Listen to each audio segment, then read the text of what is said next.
do it. Let's do it. Try don't hit this microphone. Man. All right, man. You about ready? We've been talking about it this time. Yeah, okay. How's everything looking, Louis? Looking good. It's good. I'm ready for my close-up, G. What's up? All right, bro. This camera's all You know what I'm set. saying? We ready. You know what I'm saying? 3, 2, action. All right. Well, this is the first official episode of Boon Documented, the Chop Up. How you doing? I'm Solomon Vaughn, aka Boonie Mayfield. I'm an overall content creator, just trying to find my way in my life and career. And I'm Justin Spio. You know, I've been in the acting lane, in the modeling lane. So as my man Boonie just said, we're all trying to figure out our way in this thing called life. You know what I'm saying? So we're gonna talk about the highs And the lows. and everything in between. Before we get started, though, I have to at least tell the story of how you and I connected. Right. Because I don't believe in coincidence. No, nothing just happens just to happen, man. God is good. He puts things in order for people to meet and for people to share their experiences. So what was crazy to me is I was in this game show in January. Okay. January this year, this game show called Funny You Should Ask. Right. I never heard of this show beforehand. And since I now knew of this game show and wanted to record my episode when it came. Right. I use YouTube TV. So that's a plug, YouTube. Right. YouTube TV. So I still had episodes recording, and every once in a while, I'd throw on some of the episodes while I'm doing the dishes or just before bed. Yeah, exactly. Yeah. And I didn't do it that often. It was just like, I can count on my hands how many times I would just throw on, episodes and let them run. So one night, it was like in March, Janie and I going to bed, watching a couple other episodes, and this episode comes on, and Janie's like, he kind of reminds me of one of my friends. He kind of favor him, and I look like, yo, that is our next door neighbor, I think. That looks just like him. Yeah. And then once he said Justin, I was like, I saw your name tag. I was like, no, that gotta be dude. That is our next door neighbor. And JD's like, next door. I'm like, babe, if I knock on the wall right now, they'd hear it. Right. So it's like crazy. Next door. I'm like, what are the odds? And I could tell it was a rerun because it had a different panel of comedians at the time. I just didn't know how long ago. Right. So, and when was that? Like around what? I think I did it a while ago. I think I did it, did I say September of 2018 or 17? So last year? I didn't do it. I didn't do it in 2019 for sure. It might have been. I mean, 2018. September of last year. Yeah. Okay, or even maybe further than that. I can't maybe really remember. 2017? Maybe it was further than that though. Yeah, it was a while back. So it was clearly a while back. Yeah. For me to catch that, it was just like, what are the odds of that? Right. And I was like, okay, next time I run into him, I have to tell him, this is crazy. Yeah. I saw your episode of the game show. So normally I'd pass you, see you at least once every week or whatever. Yeah, but it was a point where I didn't see you for a minute though. I didn't see you for over a month. Yeah, it was a long time. So it was just like, man, I haven't seen him in a while. And then, and just the next month, end of April or whatever, I end up seeing you walk into your door. I remember because it's crazy because as I walked in the door, I heard somebody say my name. And I was like, wait, hold on, nobody, what? So I looked back out and it was you. Yeah. And I was like, wow, because literally, I remember I was coming in, I need to go to the bathroom, boy. So I was rushing. When I opened the door, I was ready to go. So that's what I'm saying, it's crazy. You probably saw the zipper on my backpack. I saw your backpack. Literally, I was backpack on. I knew you were, I was like, Justin? Yeah. You're like, huh? And I was like, wait, nobody can us, because I was zooming. I was like, dude, I've been meaning to talk to you for a while, and then you came out, and then I was like, yo, hold that thought. Let me go use this bathroom real quick, and I'll be back. So I'll let you know, just catching your game show, and we just started talking, and I just remember we were just talking about where we're chopping it up. Yeah, we're chopping it up.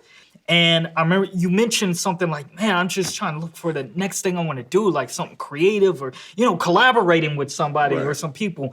And in my head, I'm thinking about my talk show at that moment, because I had been developing this since October last year. So I just didn't get around to it. Okay. And it was coming to a point that honestly, earlier that week, I was thinking, it's not gonna happen. I'm not gonna end up doing it. I don't want to do this. So I can't do this all alone. Right. I'm just, whatever. Right. And as soon as I'm starting to think about that, then you say, I mean, I like to talk. I like to have conversations, and people like to hear what I have to say. And I was like, dude, I've been developing a talk show, and you just lit up your eyes. Because I had back in the day, I talked to some homeboys about doing like a talk show. Sometimes it's just chatter. Yeah. Nobody ever takes no action. Right. So when you had said it, and I'm like, yo, it's just one of those things where I was like, I'm not the most creative type, like to just think, but if I can get plugged into things seem to work. You know what I'm saying? My God's grace. So that's what's crazy about it, because you the creative, like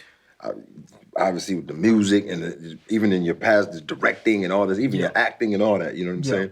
So it's like you have the vision, you have the blueprint, but obviously blueprint, you need the materials to build whatever is on that on the paper. So and I was like, yo, you could plug me in. I've been in entertainment as well. So it's like let's get it rocking. And so once we started meeting about it, it was just like everything was just clicking from that moment. Right.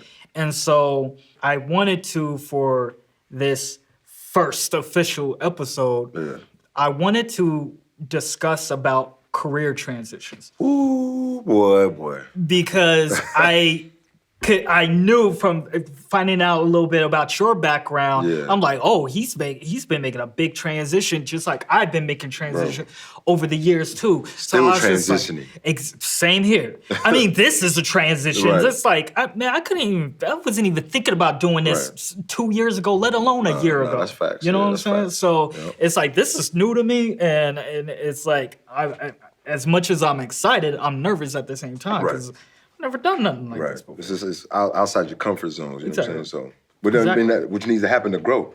Yeah. That's, but we'll talk about that. But So your background, did you get your doctorate, or you were about to? I didn't. So I was in the process. I was like halfway. This is a 3-year doctorate program, right? Physical therapy in Boston. So I was halfway done. So I did most of the coursework. I'd done a few clinical, you know what I'm saying, like in the hospital, outpatient, inpatient, working with different types of patients. And it's just like it wasn't in my heart. Like I kind of just went to school just to do it. You know what I'm saying? Like, right. I got my parents are Ghanaian. I'm from Ghana. You know what I'm saying? You already know. Shout out Black Stars. Yes. But so it's just like kind of just like it's always like it's always just school and school. It's not like they're not forcing you, but it's just like what's the next step? Because I didn't really know what I wanted to do. I'm just like growing up. You know what I'm saying? Been big in athletics, so played sports, but didn't really play didn't really like. I always felt like I was actually really good. I'm still, you know what I'm saying, physically gifted, like in sport, athletics and stuff, but just never took it too serious, you know what I'm saying? Right. So just still played in college, in the mirror, dunking on people and all that. Mm-hmm. People know that they've been dunked on me. They know. But it just wasn't, so it just kind of was more of a hobby, but that's what I did love. That's what I loved. I loved that, but I just, whatever. So that didn't happen. So it was just kind of like, what am I going to do? Right. You know what I'm saying? So it's just like, all right, you've graduated with the psych degree. Let's just do more school. So I actually went to grad school for some psychology stuff. Mm-hmm. Quit that. And I was like, oh man, what else? In my mind, I always felt like in order to be successful, I had to keep going to school. That was I didn't feel like I was going to be successful without schooling, without graduate schooling. I already, did my undergrad. So you got your master's. So the thing is like for the doctor, for the physical therapy, you don't have to get a master's. You go from your undergrad, but you have to have prereq courses. You have to have had some courses in undergrad, like the sciences. So I actually went back to undergrad after I graduated to do nothing but sciences, physics, chem. I was a psych major when I was in school, so I didn't have to do all that. Right. So in order to get into the physical therapy program, I had to go back and do chemistry, physics, anatomy, biology, biochem. How many years was all this? How many years was what? The whole project, everything you were doing. Bro, so when I quit the doctorate program, I was 29, bro. So my whole life literally just been school. You know what I'm saying? So I was 29 at the time, 29 or 20. I think I was 29 when I ended it, which is I ended it in 2015. And I'm about to turn 33. Yeah, it might be. Yeah. Something like that. So what what would you say was like that turning point for you that made you like discontinue? just like I'm dropping this, Bro. I'm just going like, to something else. You know how like something's just not in your heart. Like I knew honestly when I was like applying to the schools and taking the test entrance exams and stuff like that, in my heart I knew I wasn't gonna finish. I knew it. I don't even know why I did it. But you know, sometimes if you don't know what you're doing, you're just like, it might pan out. You know what I'm saying? Or I was just doing it just to do it, which was the worst thing because now student loans is killing the kid. But by God's grace, we gonna handle that. That's a different story. But yeah, man. So just kind of like, you know, you want to do something. I'm not one to just be stagnant and just be like, all right, I'm just gonna just kick it. Like now, I always have to be, you know what I'm saying, progressing, moving, just doing something. So I was like, I might as well grad schools, and my parents was proud. Oh my God, you know, my son a doctor. You know, so it was dope. But I just knew in my heart, I'm like, man, this ain't what I'm trying to do. You know, and even so, I was struggling a lot too. That's the thing. So even I was doing well in some courses, but some courses I wasn't. Right. You know, so I even ended up getting on academic probation at some point, and then that's when I kind of was like, man, this is not for me. Like it just like, you know what I'm saying? Like, and I was seeing the love in my other students. They loved it. They was going to class. I'm just like, I'm like, y'all love this? Like, you know what I'm saying? So I was like, I was the one that didn't fit.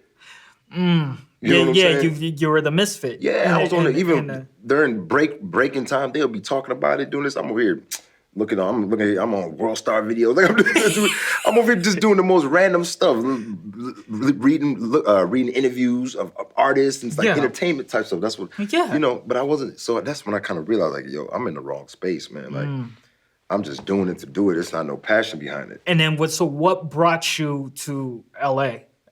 When I moved back to Minnesota, I finagled this like dope, you know, software job. My man had me finagle it.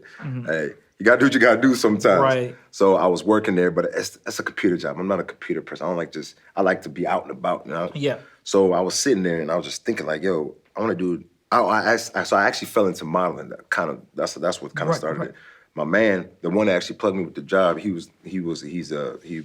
had his own suit line that he was developing. So he was like, yo, I want you to rock my suit. And the Minnesota Twins, the wives of the Minnesota Twins throw a fashion show each year or something like that. Okay. So, you know, I put his suit on, whatever, and then the reception I got was wild. Like, it was like 4 or 5 of us. They, you know, the other 4 dudes, you know, cool. But when I came on, it was, whoa. Oh. And I ain't never experienced it. I'm like, what? Yeah. And so then people like, yo, do you model? Whoop, whoop, whoop. I'm like, nah. You know what I'm saying? You know, but yeah, so it kind of just grew from there. So then I started taking pictures, and then some images I had when I called my people, Kwame and Pat. I'm like, yo, we Ghanaians, let's rock some kente and do some dope shots. You know what I'm saying? In the city, and that's before all the Black Panther, before everybody was rocking all this African gear, this, that. You can check it. 2016, I think in June, we took the shot, and a few of our shots just went crazy viral. Yeah. And that's where I was like, and then I started getting more gigs and started doing it. I did a film with one of the homegirls, shout out to Kristen. And so a full feature in Minnesota. And then so it just was like, yo, I love that. That was like the entertainment, you know what I'm saying? Yeah. So now I'm like, yo, I'm a jet out to LA, you know what I'm saying? Right. But then I met my wife, she DM'd me through when those pictures went viral. So a lot of things just started moving. Yeah. You know what I'm saying? And it wasn't coming together. It wasn't anything it wasn't premeditated. I never woke up trying to do this stuff. Yeah. You know what I'm saying? It just started happening. It's the opposite of what the schooling I was trying to do that, trying to do this, trying to do that, and it wasn't working. It's funny because it's like I felt very similar in a way with acting. Right. As things had been coming together. It's just like. So then, when did that start? Because you know from music, people know you from music. Right. The thing is, it's always been in the plan ever since my childhood. To act. Yes. Have people known like your close friends? The only people that knew was just a couple close friends. Okay. My best friend since high school. I didn't really talk to many people about it. Okay. Because when, especially growing up, it was just like I didn't know anybody. I didn't have any other friends, like close friends growing up that desire to be in television and movies the way I did. So I didn't really express it to anyone because I didn't really have anyone to talk to about it or share that. They didn't have it in common. And I'm in this small town, so it's just like, I wouldn't say it because I guess subconsciously I was protecting that from anyone telling me that I can't do it. That's facts. That's real. That's real. So my best friend who taught me how to break dance in high school, all that stuff, him and I were talking earlier that like last year about it. And he was just like, we were 16 years old. He remembers details. So you remember we were in my grandparents' basement, chilling. He even remembers details like you didn't have your driver's license yet. He probably remember more than you did. He could remember clearly. So he was like, and I remember we had a conversation, and you basically said, what I want to do is make it in music, particularly as a rapper, and then transition into acting that way. Because I wanted to act before I knew I could do music. Like, that's what I wanted to do.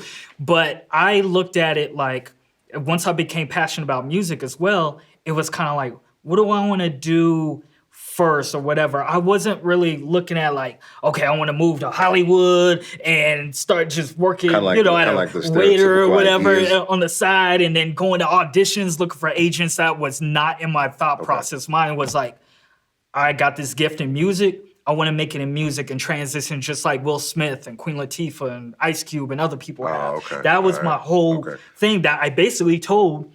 He was the only person I told at that time when we were 16. It's been kind of a just interesting transition because most people didn't know that about me. Right. And then for some time, I forgot. You get caught up, man. You get caught up in life, man. You can't have tunnel vision so much that you forget things. It's kind of like that movie Hook back in the day, where it like he didn't even remember his Peter Pan. Yeah. Like he didn't even remember. Like it's just like because he just got so honed in on this job, whatever career, what he's doing. Right. Now he forgot the other aspect of him. Which is very important as well. You know what I'm saying? Exactly. That makes you. Exactly. So, I had to tap back into why did I start doing this? Why did I start doing that? And everything like that. Because when I went back to the source of why I started, the initial intention, then it made sense why certain things didn't align with what I want to do. Because the reason I started producing... I was just about to ask that. Okay, you were about to... All right, so... I started producing solely because I wanted to make my own beats. Okay. I was a rapper who was, tired of having to shell out the money to have another producer do my music, and still not being exactly what I was looking for, what I'm hearing in my head. Right. But at this point, I joined a rap group. It was a duo. And one of my other best friends, he was in school for audio engineering. Okay. And he came up to me, he was like, yo, I got this program called Reason. Okay. And you can make beats on it. And I was like, a program? He's like, yeah. I was like, I can sample and chop samples and blah, blah, blah. And he's like, yeah. I was like, okay. So he installed it and showed me the ropes of it. And I was like, okay. And I finally started playing around with it.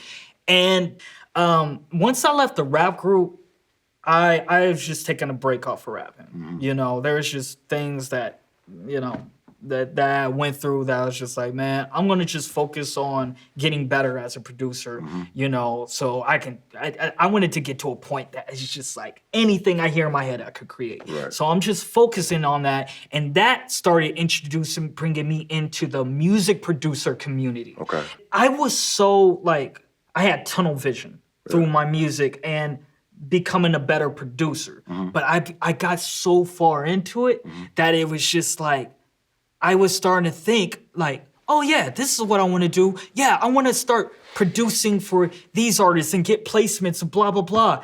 But that was never really truly my intention. True agenda, so when I went back asking my boy who got me my first program that he knew before I started making beats, I was like, dude, was I ever talking about, ooh, I want to produce for Jay-Z one day. I want to produce for blah, blah. He was like, no, never. Right. You just wanted to make beats for yourself. I was like, okay, thank you. I'm not crazy. I'm not tripping. Because, you know, you get involved in something, you try to fit into a crowd. You try to fit in. And it's like you feel like, okay, I gotta desire and go after the same things that they are. They are. And that's what I was trying to do, but still, yet there was some kind of disconnect. Right. There was something missing. I didn't understand why. I love how there is this T.D. Jakes message where he was talking about Moses, and he said that Moses had identity issues. He had identity issues because he was a Hebrew raised by the Egyptians, which he was like too Hebrew for the Egyptians and too Egyptian for the Hebrews. And he is like, he was acquainted with all, but connected to none. Right. And that, I was like, that is how I felt. That resonated with you? I feel that way in the rapping community and the music producer community and in the acting community. It's like, I don't quite fit in. That's kind of how I feel. Because I'm not as fully passionate in acting as some of the actors I've met. Just like how you said. I know, I could relate to that. I always wanted to do acting. I wanted to always do acting, but it wasn't the entire thing. Even music it's like a component to everything. And I'm realizing that even now as in the acting realm where it's just like, I like creating my own content. That's the thing too. And that's the thing too with you're on something, you need validation from directors, who are casting, whoever, like if you're not, and there's a lot of rejection, you know what I'm saying? So it's like, you could get down on yourself if you're like, oh, am I good enough or this, that, and the third? But it's like you're always subject to somebody else's approval before you can start to work. You know what I'm saying? So that'll even mess up your, you know what I'm saying? Your motivation. Exactly. More, So I know you explained the turning point why you left this behind. What was like the moment for you that like hit you for like even like real estate? Right. Like that was like, yeah, I definitely have something for that. Yeah. Yeah, I mean, the thing is, like, for me, why I even got into, how I got into entertainment was kind of on accident. But then why I loved it is because of the interaction with people, different people here and there. Like I didn't realize it though.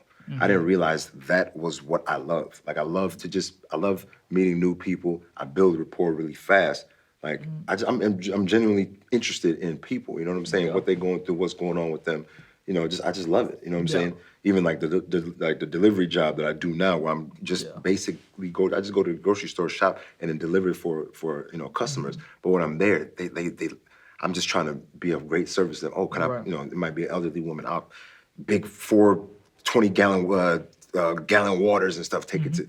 She'll tell me where to put it in. I'll put it in. She's like, they're just so happy. And that makes me feel good where I'm providing a great service. Right. So how the real estate came about is just like, my wife and I, we watch all these, real estate shows and flip shows and stuff, and we enjoy that. Sometimes we even just go to open houses. LA, sometimes they're just crazy, multi-million-dollar homes and stuff like that. Right. So we kind of just start like, I was like, what am I good at? And I'm good with building rapport with people. When I walk into a room, it's a God-given gift. People wonder, who is that guy? You know what I'm saying? Right. Like, well, what are you like? And then when I speak, sometimes it might be, they just don't, they're just, I guess, like, they're just interested in who I am. You know what I'm saying? But then when I show them that interest back, where I'm like, it's not even about me. It's about you. Like, what's going on? Or even, I'll walk up to anybody and just, hey, what's going on? How's your day? How's your family? Like, what's going on? And it just kind of dawned on me, like, I love and another aspect is that my wife and I like to do it. It's a duo thing. You know what I'm saying? It's a duo. Yeah. So we spend a lot of time together. Like, and that's my wife, but she's my best friend. We clown, we do all the silly. You know what I'm saying? Yeah. It's not even just like, oh, that's just my wife. But it's like, that's like my homie. You know what I'm saying? Exactly. So it's like she loves it as well. Yeah. And we can do this together because when we go places, it's not just me. It's like who is this couple? You know what I'm saying? Yeah. So couple. You know what I'm saying? So that's where it started dawning on us, like, hey, what is a career where we can service people, be able to meet new people, mingle, but yet also provide a great income because like we newly married, you know what I'm saying? We got a lot of debt. We're trying to, want to eventually want to have kids in the future and start building some real wealth. Yeah. Where, kids, grandkids would be good and stuff like that. And, that's where it's like, yo, I think real estate, because that's that you're meeting people on a daily basis. So sometimes people are not enjoyable. You need to be patient. You need to, you need to treat everybody as an individual. Right. And these are things that I even learned when I was in physical therapy school. Like I'll probably during like practical exams and stuff, I wouldn't get the best marks with how I'm treating the person, like physical treatment. But always like when it came to like patient rapport, nobody was better than me. Nobody was better than me. Like the class was 60, nobody was better than me when it comes to just talking with the patient and them having trust in me. Yeah. And, you know what I'm saying? That's never a problem. Yeah. So that's where it's just like, I took that because I'm like, what was the positive of going to that schooling and all this stuff? Like you got to take the positives out of everything, anything, negative things, positive things. You got to try to find something positive. And I was like, yo, I know how to connect with people, period. Yeah. And I could provide a service because that's the thing too. Sometimes with acting, modeling, sometimes I just don't feel like, what am I providing? Right. What is the point? But if someone's buying a home, renting or whatever it is, sometimes that's the biggest choice that they've ever made. Yeah. You know what I'm saying? Like, where am I going to live? We all need to live somewhere. You know what I'm saying? Yeah. And LA is a big issue with the homeless. So it's a lot of things to it where you can, I feel like we can do this and we can be able to give back. I'm Ghanaian. I got even my folks live in Ghana. We can invest. We can do things. We can help. It's competitive too. That's the thing. I'm a sports guy. If you say you could do something better than me, I'll be like, all right, we'll see. You know what I'm saying? That's when I started the juices start flowing. But I'm ready to go. You know what I'm saying? Right. So that's how the whole thing came about. But the main thing is like, hey, I could provide a service to people. A lot of people say it's hard to get leads and stuff because people don't, and I understand that. I'm not in it yet, but it's like you have to build rapport. You have to get a connection. Even with us, look at that how like instant it was. Where I was like, damn, I know this dude. Like I feel like I've been knowing you for years. Right. You know what I'm saying? You feel like you've been knowing me. It's just like we got that connection. Yeah. So like, how can I use that trait of mine, God-given trait, thank God, and shift it into a money-making career. Let's be honest. We don't need we don't need money. Exactly. So that's just how the real estate came about. And it's like I love that. I love the whole aspect. I like going to houses. I like knowing what square footage and what is this made of. Like it's like I'm also kind of a science guy. Obviously, so I like to know what things are made of. I like to know what is going, the intricate things. Yeah. But it's like it didn't happen with the physical therapy, but it's still in me. So it's like, man, there's plenty of houses. There's plenty of things these houses are made of. There's so many. Yeah. There's a lot to it. Right. It's complex. Yeah. So it's complex, which I do like. But yet you're still dealing with people. Exactly. You just need them.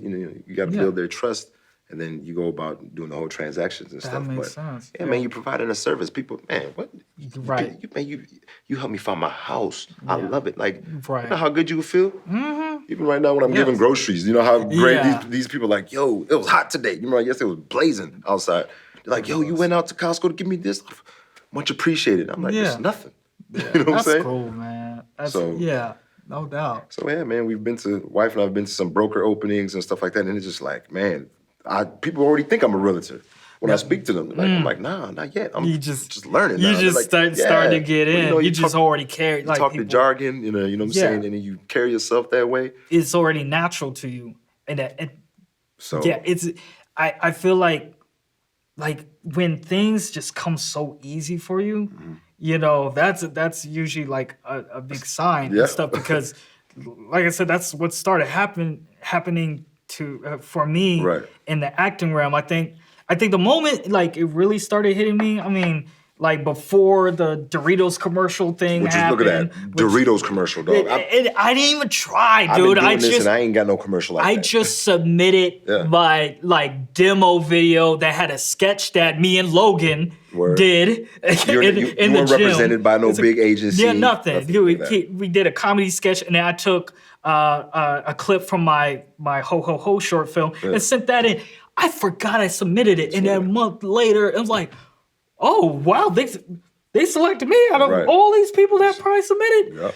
The thing that I also admire is through your transitions is like there's the athletic aspect to it, and then there's the modeling and some acting aspects, the entertainment aspects, and then getting into the real estate aspects and everything. What I think is cool and to continue to do as you're growing is not compartmentalizing yourself. Right.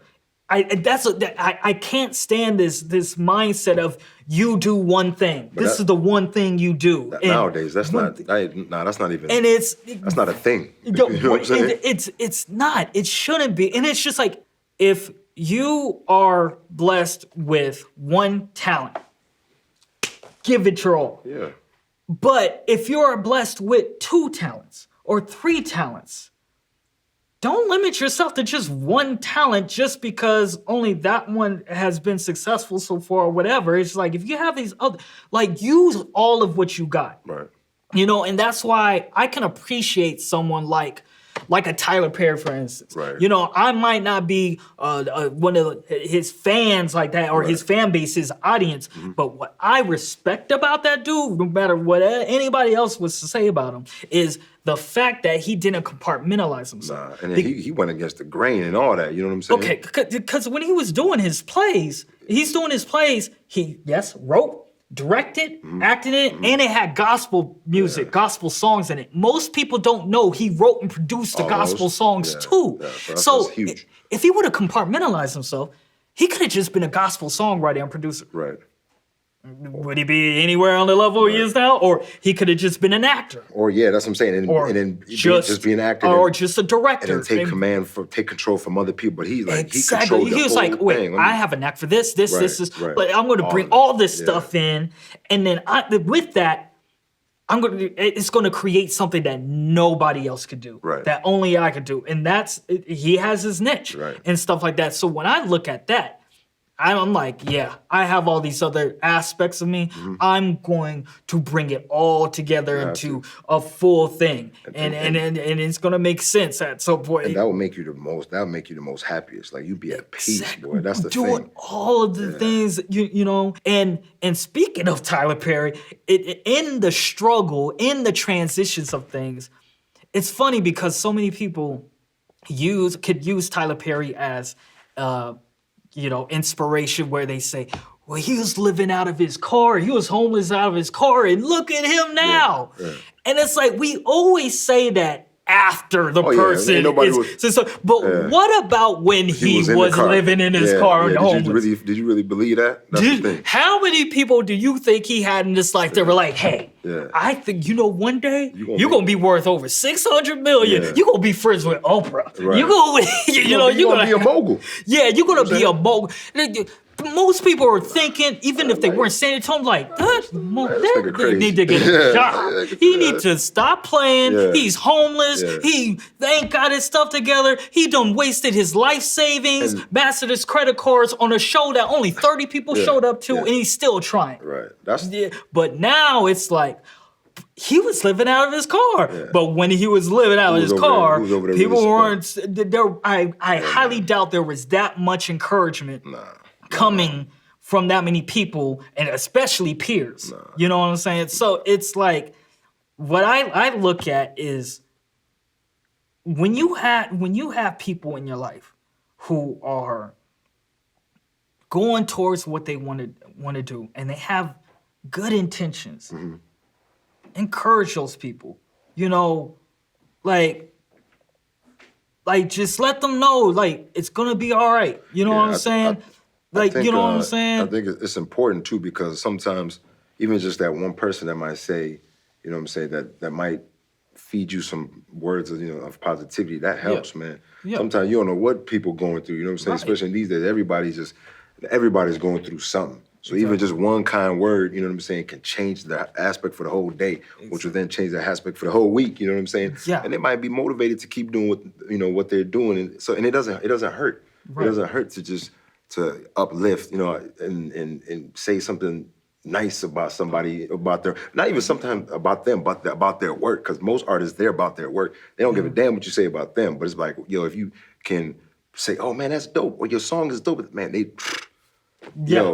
I've known throughout my journey, throughout all the struggles and obstacles I've had to overcome along this journey, there's been times that just the right thing was said to me by someone at the right time, out of nowhere. Like I would be in prayer, like praying, and then boom, somebody call, or I get a message or something sent to me that is like confirms, like keep going. Yeah, the Lord would throw these signs at you, like, my son, don't give up. You know what I'm saying? Yeah, keep going, keep going. The taps on the shoulder. Yeah, you know what I'm saying? And you need that, and you need that, and it's just like that's why I believe it's just like. Even the way we connected, like that wasn't coincidence, and the way like things I've gone through, I always like to say God puts the omen in moment. Yeah.